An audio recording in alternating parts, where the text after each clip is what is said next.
Bonjour, alors je suis Florent Bassenelli, je suis chargé d'études ornithologue au groupe ornithologique et naturaliste du Nord-Pas-de-Calais.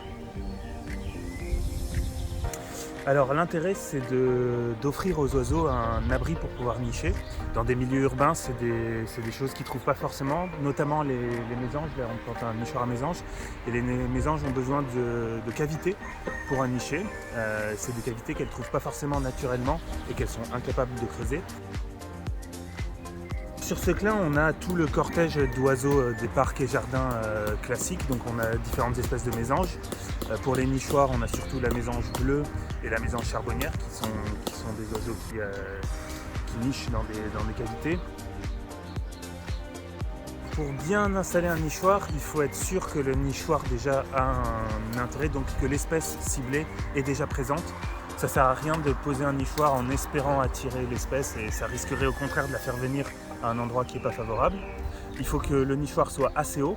Donc il faut pour un nichoir à mésanges que ce soit au moins 1,50 m, 2 mètres de haut. Ensuite il faut qu'il soit bien orienté. Un nichoir, on évite de l'orienter en face des vents dominants. Il ne faut pas qu'il soit non plus orienté plein nord pour avoir quand même un petit peu de chaleur. Il ne faut pas qu'il soit orienté plein sud pour ne pas être en plein soleil. Et puis il faut de la patience. Un nichoir, c'est pas occupé dès la première année systématiquement. Il ne faut pas hésiter à attendre et à avoir plusieurs années avant qu'il soit occupé régulièrement.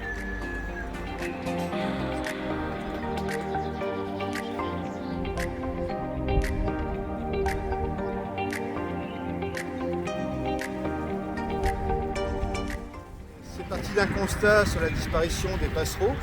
Et donc, c'est pas juste 30 nichoirs comme ça. Il y a eu une étude avec le groupe ornithologique Nord pour déterminer quel nichoir pourrait être utile à la préservation de la biodiversité sur le territoire. Et donc, on commence par cette première tranche qui va toucher un petit peu tous les différents endroits dans ce clin et qui est ciblée sur certaines espèces.